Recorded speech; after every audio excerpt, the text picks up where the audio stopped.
வணக்கம். இன்றைக்கி ஜானஸ் கிச்சனில் தக்காளியும் குடமிளகாவும் வச்சு ஒரு தொக்கு செய்யலாம். நான் ஒரு மிக்ஸி ஜாரில் மீடியம் சைஸ் வெங்காயம் ஒன்று ரஃப்பாக கட் பண்ணி போட்டிருக்கேன். 5-6 பூண்டு பல் போட்டிருக்கேன். காரத்துக்காக 3/4 டேபிள் ஸ்பூன் அளவுக்கு வரமிளகாத்தூள் போட்டிருக்கேன். இதெல்லாம் இந்த மாதிரி கோர்ஸாக அரைச்சி எடுத்திருக்கேன். ஒரு கடாயில் 2 டேபிள் ஸ்பூன் எண்ணெய் சேர்த்துருக்கேன். எண்ணெய் காஞ்சதும் அதில் கடுகு, உளுத்தம்பருப்பு, சீரகம், கடலைப்பருப்பு போட்டிருக்கேன். கூடவே வரமிளகாய் 2 கிள்ளி போட்டிருக்கேன். இதெல்லாம் பொரியட்டும். இது கூட நம்ம அரைச்சி வச்சுருந்த அந்த பேஸ்ட்டையும் போட்டுக்கலாம். போட்டுட்டு இது ஒரு 2-3 நிமிஷத்துக்கு நல்லா வதக்கி விட்டுக்கிறேன்.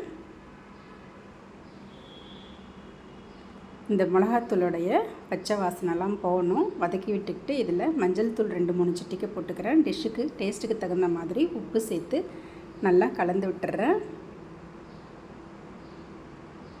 இப்போ இது இந்த மாதிரி எண்ணெய் பிரிஞ்சு வரும். இப்போ இதில் ஒரு பச்சை மிளகாவை பொடியாக நறுக்கி போட்டிருக்கேன். பழுத்த தக்காளியாக 3 தக்காளியை கட் பண்ணி இதில் சேர்த்துக்கிறேன். சேர்த்துட்டு இதை நல்லா கலந்து விட்டுடலாம். இப்போ இது கூட கொஞ்சமாக கருவேப்பிலை சேர்த்துக்கிறேன். சேர்த்துட்டு நல்லா கலந்து விட்டுட்டு ஸ்டவ்வை லோ டு மீடியம் ஃப்ளேம்லேயே வச்சு இதை ஒரு 2-3 நிமிஷத்துக்கு மூடி வச்சிடலாம். அதுக்குள்ளே பூரி மாவு ரெடி பண்ணிக்கலாம். 3 கரண்டி கோதுமை மாவு போட்டிருக்கேன். அரை கரண்டிக்கு ரவை சேர்த்துருக்கேன்.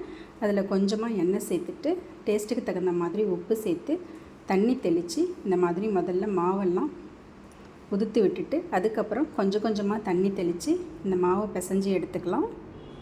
பூரிக்கு மாவு எப்போவுமே நம்ம கொஞ்சம் ரஃப்பாக இருந்தால் நல்லாயிருக்கும். சாஃப்டாக பிசையாமல் கொஞ்சம் ரஃப்பாக பிசைஞ்சிக்கலாம். இந்த மாதிரி கெட்டியாக பிசைஞ்சிக்கணும். அதே மாதிரி பூரி சுடுறதுக்கு முந்தி மாவு பிசைஞ்சு ஊற வைக்கக்கூடாது. மாவு ரெடி ஆகிடுச்சு. நமக்கு இப்போ தக்காளி எல்லாம் நல்லா வெந்துருச்சு. இதை ஒரு வாட்டி கலந்து கொடுத்துட்டு இதில் ஒரு பச்சை மிளகாய் வாசனைக்காக சேர்த்துருக்கேன். சேர்த்துட்டு ஒரு வாட்டி கலந்து கொடுத்துட்றேன். கடைசியாக இது கூட ஒரு மீடியம் சைஸ் குடமிளகாவை இந்த மாதிரி கட் பண்ணி வச்சுருந்தேன் க்யூப் ஷேப்பில். அதையும் சேர்த்து நல்லா கலந்து விட்டுக்கலாம். இந்த மாதிரி கலந்து விட்டுட்டு லேசாக ஒரு கைப்பிடி அளவுக்கு தண்ணி தெளித்து விட்டுக்கலாம். இந்த மாதிரி தண்ணி தெளிச்சுட்டு ஒரு வாட்டி கலந்து விட்டுட்டு ஸ்டவ்வை லோ ஃப்ளேம்லேயே வச்சு இது 2 நிமிஷத்துக்கு மூடி வச்சிடலாம்.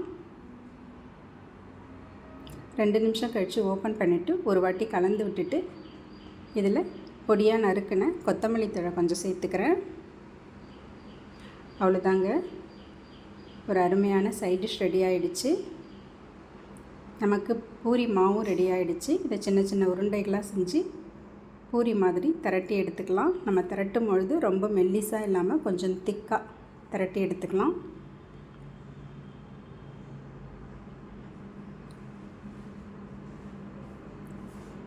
இந்த மாதிரி திக்காக திரட்டி எடுத்துக்கலாம். இப்போ கடாயில் எண்ணெய் நல்லா காஞ்சிடுச்சு. எண்ணெயை நல்லா காய விட்டுட்டு அதுக்கப்புறம் ஃப்ளேமை மீடியம் டு ஹையில் வச்சுக்கலாம். வச்சுட்டு பூரியை இந்த மாதிரி போட்டு அது மேலே இந்த மாதிரி எண்ணெயை வாரி வாரி ஊற்றிக்கலாம்.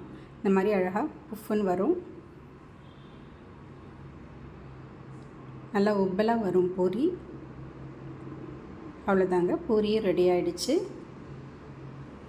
நல்ல இந்த ஃப்ளஃபியான பூரிக்கு இந்த தக்காளி குடமிளகாய் கிரேவி சாப்பிட்றதுக்கு ரொம்ப டேஸ்ட்டாக இருக்கும். நல்ல மேட்சிங்கான சைட் டிஷ் இது. ஒரு டேஸ்டான பிரேக்ஃபாஸ்ட் ரெடி ஆகிடுச்சு. தேங்க்ஸ் ஃபார் வாட்சிங்.